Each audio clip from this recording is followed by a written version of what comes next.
Hola mis amigos, ¿cómo les va? Espero que hayan disfrutado el encuentro anterior con el doctor Mariano Espléndido. Y bien, hoy nos toca tratar el tema de los sacramentos, ¿sí? Que nuestros hermanos separados, los protestantes, niegan, ¿sí? La posibilidad de los sacramentos, consideran el bautismo, pero con algunas limitaciones. ¿eh? Pero vamos a ver, en primer lugar, la fundamentación bíblica y qué es un sacramento. El sacramento es la realidad visible de lo invisible, o sea, es una realidad sensible, ¿sí? Ahora vamos a estudiar bien la definición. Es una realidad sensible que nos remite a lo invisible. La Iglesia define los sacramentos como signos eficaces de la gracia, instituidos por Cristo y confiados a la Iglesia, por los cuales se nos dispensa la vida divina o la vida espiritual. Catecismo de la Iglesia Católica, numeral 1131. Eh, Aunque la palabra sacramento no aparece concretamente en la Biblia, no aparece explícitamente en la Biblia, la realidad sacramental sí está presente, o sea, está presente el poder del sacramento. ¿Mm? Sí, Jesucristo cuando instituye la Eucaristía en la última cena, no utiliza la palabra Eucaristía, ¿sí? Pero bueno, pero la realidad sacramental de la Eucaristía existe en la vida de la iglesia, por poner un ejemplo. La encarnación es el fundamento de toda sacramentalidad. El verbo se hizo carne, es decir, lo que decía anteriormente, el Dios invisible se hace visible en la persona de nuestro amado Señor Jesucristo. O sea que la primera sacramentalidad es justamente la encarnación. Dios comunica su gracia a través de signos sensibles, a través de signos visibles. No confundamos la palabra sensible con sensiblería, con sentimientos, no tiene nada que ver. Sensible de sensación, de sentido. Por eso son signos sensibles. Ahora vamos a explicar un poquitito más acerca del tema. Cristo actúa mediante estos signos sensibles y visibles. Por ejemplo, en Juan 9, 6, 7, buscamos Evangelio de Juan 9, 6, 7, leemos lo siguiente. Después que dijo esto, escupió en la tierra, hizo barro con la saliva y lo puso sobre los ojos del ciego, diciéndole, ve a lavarte a la piscina de Siloé, que significa enviado. El ciego fue, se lavó y al regresar ya veía. Ahí tenemos, por ejemplo, cómo a través de un signo visible y sensible, como es el barro, hecho con saliva, Jesús actúa. Por ejemplo, otro signo sensible, visible, a través del pan y el vino. Y vamos a leer Mateo 26, 26, 28. Mateo 26, 26, 28. Vamos a ver qué nos dice. Dice, mientras comían, Jesús tomó el pan, pronunció la bendición, lo partió y lo dio a sus discípulos diciendo, tomen y coman, esto es mi cuerpo.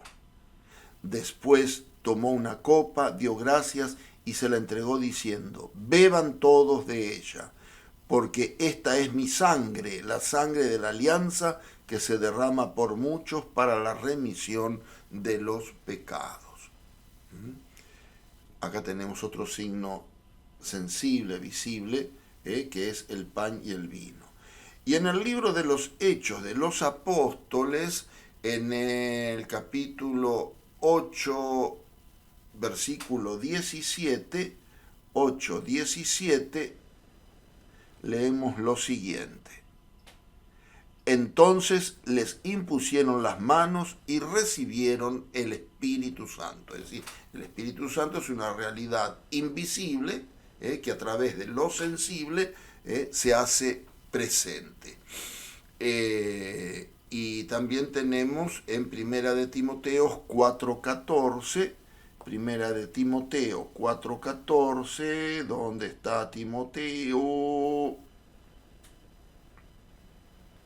Primera de Timoteo 4:14 nos va a decir lo siguiente: no malogres, o sea, le dice Pablo a su discípulo Timoteo, le dice, no malogres el don espiritual que hay en ti y que te fue conferido mediante una intervención profética por la imposición de las manos del presbítero.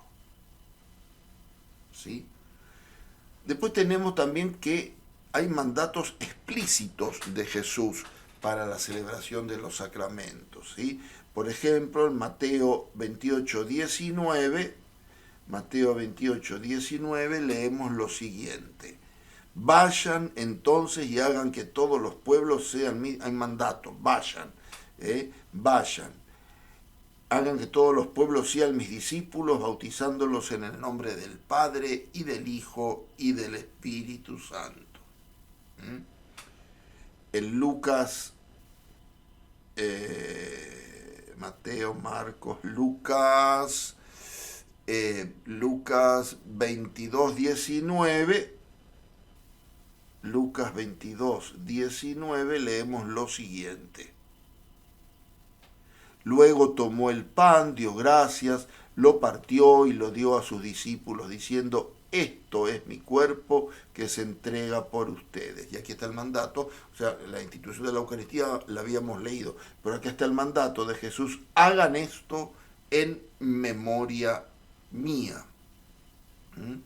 Y el sacramento de la penitencia, la conocida frase, el conocido versículo del Evangelio de Juan 22 al 23, dice, al decirles esto, sopló sobre ellos y añadió, reciban el Espíritu Santo, los pecados serán perdonados a los que ustedes se los perdonen y serán retenidos a los que ustedes se los retengan. San Pablo habla de la economía sacramental, dice, somos administradores de los misterios de Dios, en 1 Corintios 4:1. O sea, vemos que la palabra que utilizamos en la iglesia, la palabra sacramento, la palabra confesión, la palabra reconciliación, la palabra Eucaristía, no aparecen en la Escritura. Es cierto que no aparecen en la Escritura, pero sí aparece el poder, la realidad sacramental en la Escritura.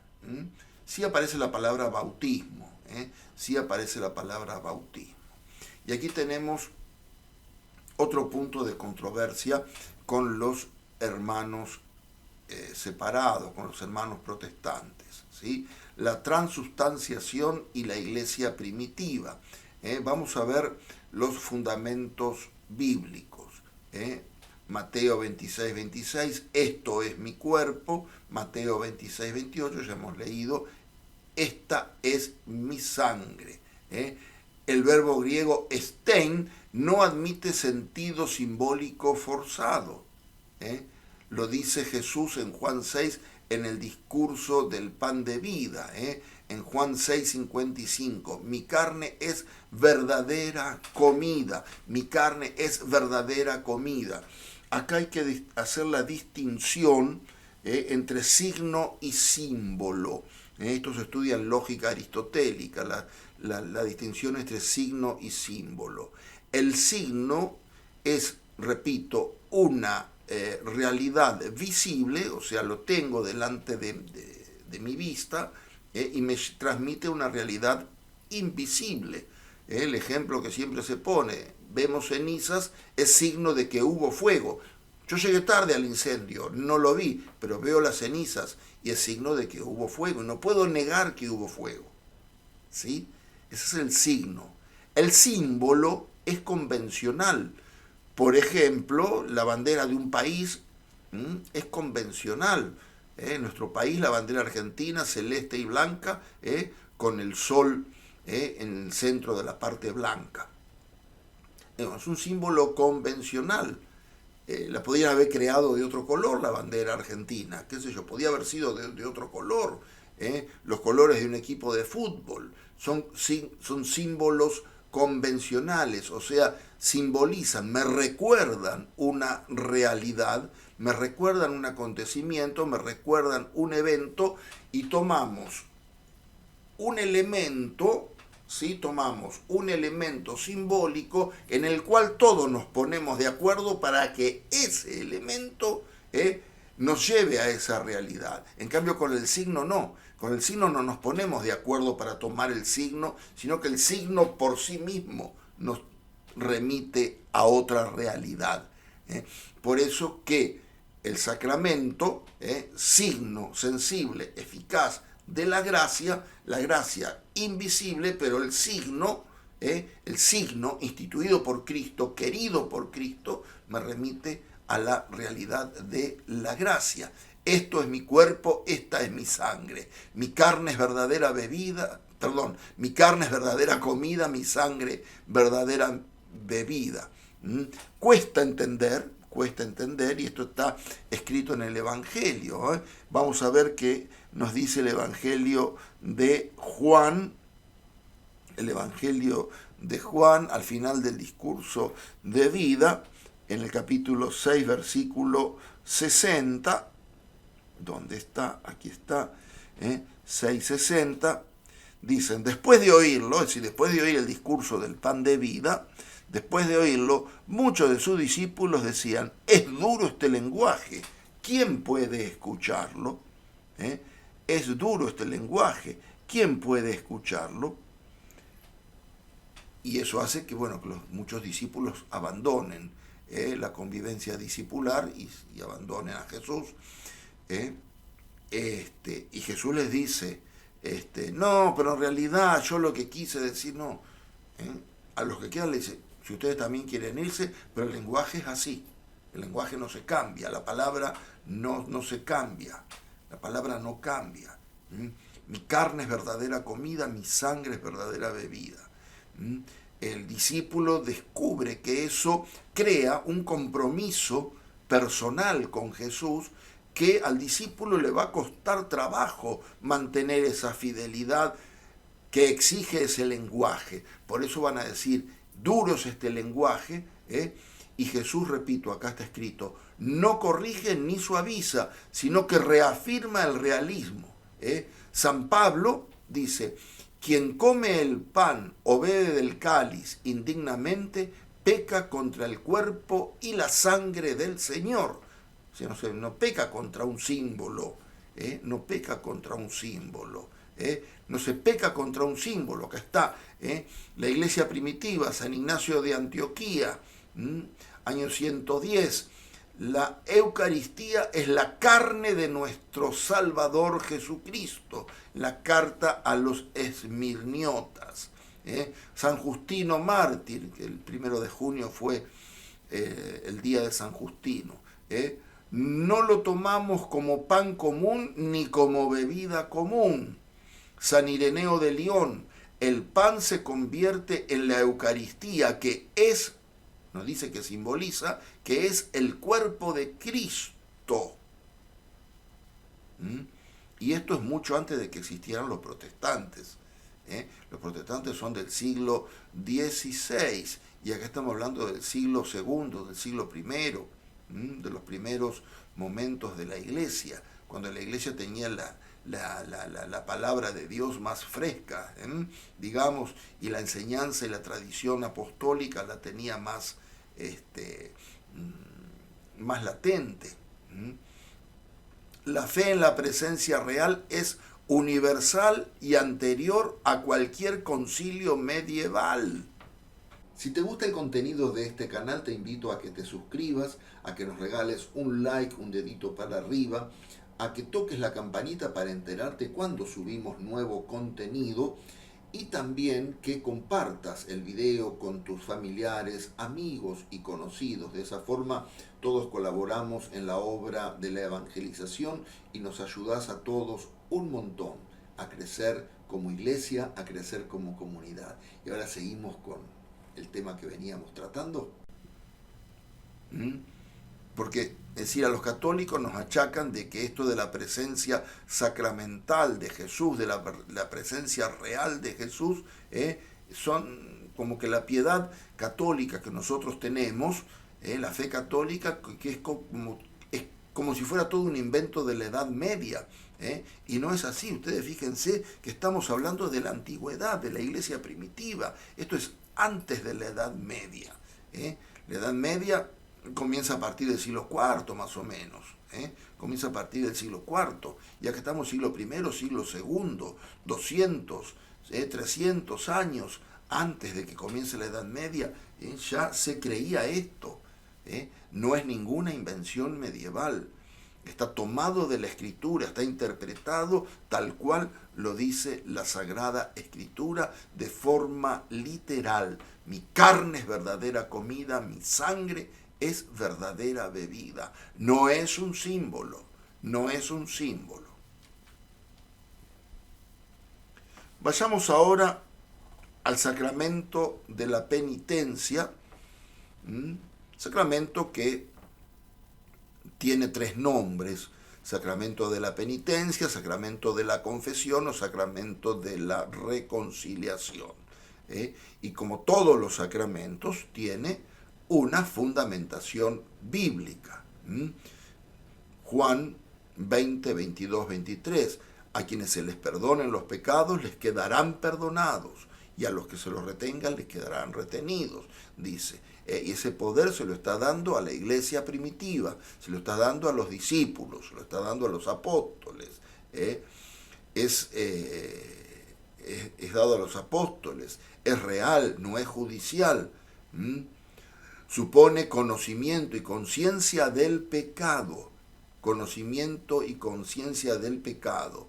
Mateo 16, 19 y 18, 18 habla de la capacidad que los discípulos tienen de atar y desatar. Vamos a ver el Evangelio de Mateo, que estas citas son muy importantes. Mateo 16, 19.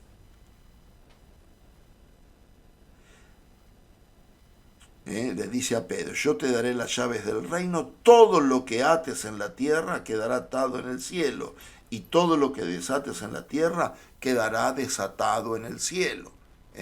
Y recordemos que el poder apostólico no muere con el apóstol, porque si no, en vano hubiera sido la redención. Si todo muere, si queda todo sometido al tiempo biológico de una persona. Esto trasciende el tiempo y la historia, trasciende el tiempo y el espacio. No está circunscripto a un lugar determinado ni a una época determinada, sino que va trascendiendo y llega a nuestros días. Mateo 18, 18. Mateo 18, 18. ¿Qué dice Mateo 18, 18? Le dice Jesús a los discípulos, también les aseguro que todo lo que ustedes aten en la tierra quedará atado en el cielo, y lo que desaten en la tierra quedará desatado en el cielo. Es decir, cuando una persona se acerca a un sacerdote a confesarse, que por la imposición de las manos, como vimos anteriormente, tiene el poder de perdonar los pecados, con esto no estoy justificando nada, más allá de la vida moral del sacerdote, el sacerdote tiene el poder de perdonar los pecados, es someter a esto, a atar y desatar, al poder de Cristo, que está en el orden sagrado, que está en la imposición de las manos, que esto se transmite por sucesión apostólica. Por más que los protestantes digan que no, la sucesión apostólica es una realidad en la Iglesia que llega hasta el día de hoy. La sucesión apostólica no se interrumpe, no se interrumpe. Algunos, no vamos a entrar en tema ahora, pero algunos protestantes dicen que, viendo la historia de la Iglesia, por allá por el 1300, cuando fue el cisma de Occidente, que el papado quedó dividido, pero esto fue una cuestión jurídica, canónica, no una cuestión sacramental, no una cuestión sacramental. El ejemplo que lamentablemente vamos a tener en el mes de julio, si esto no se revierte, por ejemplo,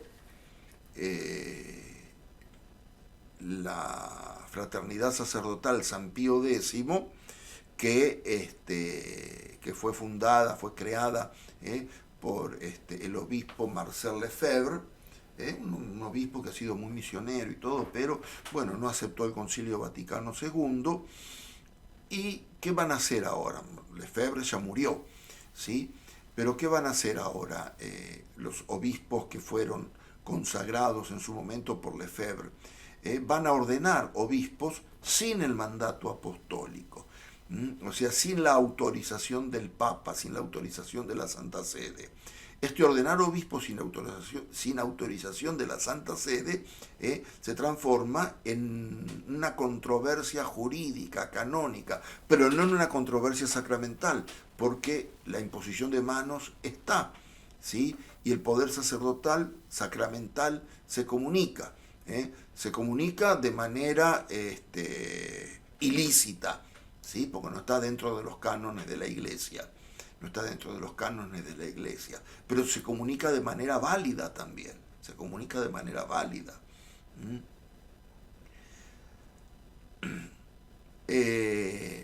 Vamos a seguir con el sacramento de la reconciliación. 2 Corintios 5:18. ¿Qué nos dice 2 Corintios 5:18? 2 Corintios 5:18. Y todo esto procede de Dios, que nos reconcilió con Él por intermedio de Cristo, y nos confió, los discípulos, y nos confió el ministerio de la reconciliación. Y la carta de Santiago es más, el texto es un poco más atrevido, sí, pero bueno, vale la pena, digo atrevido porque es más fuerte, ¿no? La carta de Santiago, en el capítulo 5, versículo 16, nos va a decir lo siguiente: confiesen mutuamente sus pecados y oren unos por otros para ser curados. La oración perseverante del justo es poderosa. Confiesen mutuamente sus pecados. Confiesen mutuamente sus pecados. ¿Qué nos dicen los padres de la Iglesia? La Didaché es un compendio litúrgico y moral del siglo I, que está compuesto por los apóstoles, se llama Didaché de los 12 apóstoles, donde muchas cosas que están en la Didaché se siguen practicando en la Iglesia hasta el día de hoy, ¿sí? Que no ha cambiado para nada. La Didaché dice, amparado en los textos bíblicos que acabamos de leer, no es una invención de los apóstoles, no es una invención medieval, dice: confesarás tus pecados en la asamblea. Está bien, el sacramento de la reconciliación ha ido sufriendo a lo largo de la historia muchas modificaciones. Dice: confesarás tus pecados en la asamblea. Es como que da a entender que la confesión tiene que ser pública en la asamblea. Hoy por hoy la Iglesia prohíbe esta práctica, ¿sí? De confesar públicamente los pecados. Los pecados son confesados al sacerdote, y el sacerdote, por estricta ley canónica, tiene obligación de reservar siempre y en todos los ámbitos el secreto de la confesión, lo que se llama el sigilo sacramental, que esto se hace justamente para preservar la fama y el buen nombre de las personas. Es una de las cosas por las cuales tiene sentido el sigilo sacramental. Por otra parte, el sigilo sacramental es en razón de que los pecados no son contra el sacerdote, si el sacerdote no tiene nada de qué quejarse ni de qué acusar. Entonces es el alma del penitente frente a Dios. El sacerdote hace de intermediario, es el que administra el perdón de Dios, es el que administra el perdón de Dios según los textos bíblicos que leímos anteriormente,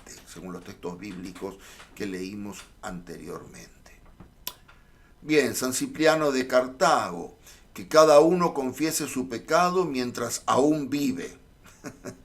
Esto está bien, sí, mientras aún vive, porque si no vive no puede confesar los pecados, eso es una realidad. Que cada uno confiese su pecado mientras aún vive. ¿Qué significa esto? Que esto tiene mucho que ver con la segunda carta de Pedro, con la lectura que tuvimos hace unos días atrás en la liturgia, que habla de la paciencia de Dios, es decir, Dios espera la conversión del pecador. Por eso dice, confiese cada uno su pecado mientras aún vive, como diciendo, tiene oportunidad de arrepentirse. San Ambrosio dice, el Señor quiso que sus sacerdotes tengan el poder de perdonar,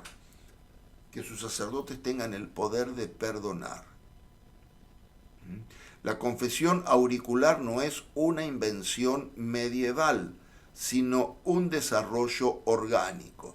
Fíjense que viene desde el siglo I, San Ambrosio sí, ya de los comienzos de la Edad Media, pero sin embargo la costumbre de confesar los pecados viene desde los comienzos de la Iglesia, y ya mismo en el Evangelio. El Evangelio dice, cuando la gente se acercaba a Juan para hacerse bautizar, confesaba sus pecados. Vamos a otro tema ahora que también es controversial con los hermanos protestantes, el bautismo de niños. En los padres de la Iglesia, la historia y la fundamentación bíblica. Bien, ¿por qué los protestantes dicen que los niños no deben bautizarse? Porque argumentan que tienen que tener una preparación, que tienen que tener conciencia de pecado, que Jesús se bautizó siendo grande, pero sabemos que el bautismo que recibió Jesús fue el bautismo de Juan, y no era un bautismo que perdonaba los pecados, sino que era un símbolo, de preparación. Adoptaban ese símbolo, fue creado por Juan el Bautista, ese símbolo para preparar el corazón para la venida del Señor. El bautismo de Juan no perdonaba los pecados, porque el perdón de los pecados viene con la redención. Y como Jesús todavía no había muerto en la cruz, por lo tanto no había redención. Por lo tanto, el bautismo de Juan no podía borrar el pecado, Era simplemente un momento de conversión, una preparación, ¿sí? Ese es el bautismo de Juan. Pero el bautismo, según tenemos en Hechos 2:38 y Romanos 6, versículos 3 y 4, borra el pecado original. Vamos a ver primero el texto de Hechos, que nos dice, Hechos, dijimos, 2:38. 2:38, aquí está. 2:38. Pedro les respondió, conviértanse y háganse bautizar en el nombre de Jesucristo para que les sean perdonados los pecados, y así recibirán el don del Espíritu Santo. ¿Sí? O sea, el bautismo para el perdón de los pecados. Romanos capítulo 6, versículo del 3 al 4. 6, 3 y 4. Dice así: ¿no saben ustedes que todos los que fuimos bautizados en Cristo Jesús nos hemos sumergido en su muerte? Por el bautismo fuimos sepultados con Él en la muerte, para que así como Cristo resucitó por la gloria del Padre, también nosotros llevemos una vida nueva. Una vida nueva. Es muy importante este concepto para poder entender el bautismo. El bautismo comunica la gracia de Dios, es el primer sacramento, sí, es el primer sacramento que comunica la gracia de Dios, pero no es un simple perdón de los pecados, en el tema de la justificación ya lo hemos visto, no, sino que es una transformación, produce, y permítanme la palabra difícil, de palabra filosófica, produce un cambio ontológico, un cambio sustancial. Somos nuevas criaturas, nos va a decir San Pablo. Nos va a decir San Pablo. En Hechos 16:15, Hechos 16:15, se nos dice: después de bautizarse, junto con su familia, nos pidió: si ustedes consideran que he creído verdaderamente en el Señor, vengan a alojarse en mi casa. Y nos obligó a hacerlo. O sea, después de bautizarse junto con su familia. Menos los niños, no dice. Junto con su familia todos, los chicos, los grandes, toda la familia.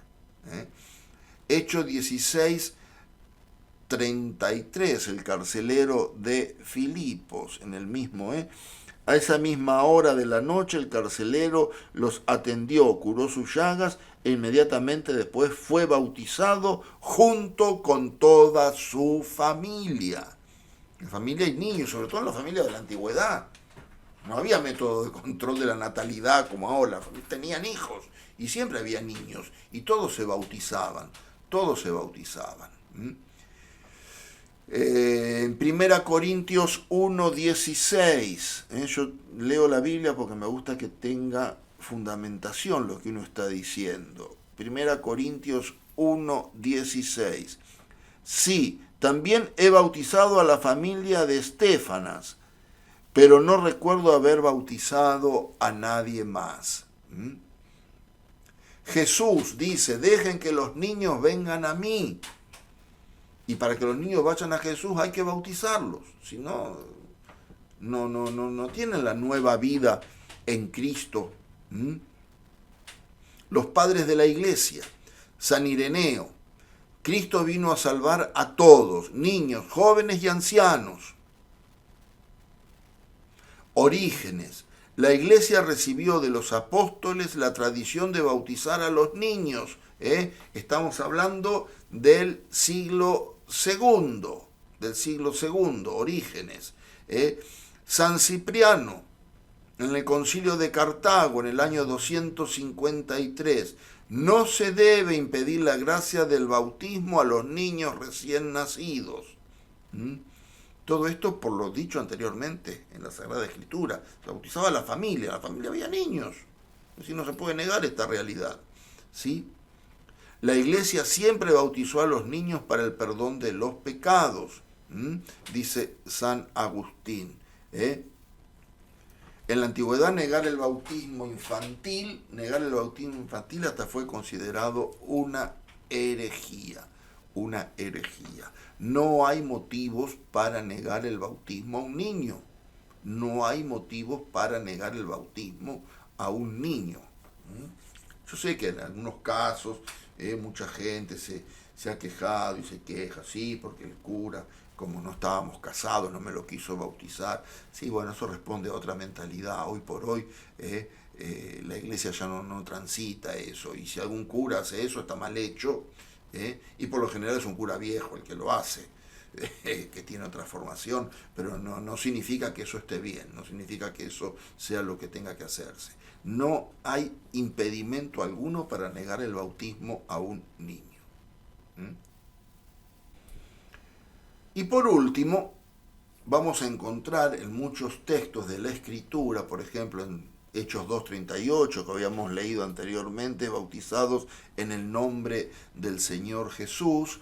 En Hechos 10:48 también aparece este concepto que a veces se presta a equívocos, en contraposición con la fórmula trinitaria dada por Cristo. Pero ahora vamos a explicar qué es lo que significa. Vamos a leer, por ejemplo, el pasaje Hechos 10:48. 10:48, se me escapó el 48, el último que está. Justo es el último versículo del capítulo 10. Y ordenó que fueran bautizados en el nombre del Señor Jesucristo. Entonces le rogaron que se quedara con ellos unos días. La fórmula bautismal trinitaria es la fórmula instituida por Cristo y es la fórmula que por lo tanto la Iglesia ha practicado siempre. Bautizarse en el nombre de Jesús no es una fórmula bautismal. Yo te bautizo en el nombre de Jesús. No es una fórmula bautismal, sino que se refiere, está contrapuesta para que, sobre todo en los primeros tiempos de la Iglesia, para que no se confunda con el bautismo de Juan, y para que se entienda que es el bautismo cristiano. Bautismo en el nombre de Jesús era un modo de llamarlo, pero no era la fórmula trinitaria, bautizar en el nombre del Padre y del Hijo y del Espíritu Santo. El mandato de Cristo es explícito: bautícenlos en el nombre del Padre y del Hijo y del Espíritu Santo. Jesús define la fórmula sacramental, no son los apóstoles. O sea, la fórmula sacramental del bautismo no es de institución apostólica, no viene de la Didache, sino que es instituida directamente por Cristo. O sea, en el nombre de Jesús, acá está lo que yo dije anteriormente, no es una fórmula litúrgica, significa bautismo cristiano en oposición al bautismo de Juan. La iglesia primitiva, en la Didache del siglo I, dice, inclusive el texto, yo he leído la Didache y es muy significativo, ¿no? Porque el bautismo por infusión se adoptó después en la iglesia por un tema de practicidad, pero el bautismo a los comienzos era bautismo por inmersión. Y la Didache dice, bauticen en agua viva. Agua viva le decían el agua del río que corría. Por eso le decía, bauticen en agua viva. Y bauticen, la Didache, o sea, este compendio litúrgico y moral de los litúrgico y moral, y también moral, no, a veces piensa que dije inmoral, no, litúrgico y también moral, dice, bauticen en el nombre del Padre, del Hijo y del Espíritu Santo. Ningún padre define el bautismo exclusivamente en el nombre de Jesús. Ningún padre de la iglesia hace interpretación bíblica de que hay que bautizar en el nombre de Jesús. Bien, hasta aquí el video y si Dios quiere nos estaremos viendo el próximo martes. Chao amigos.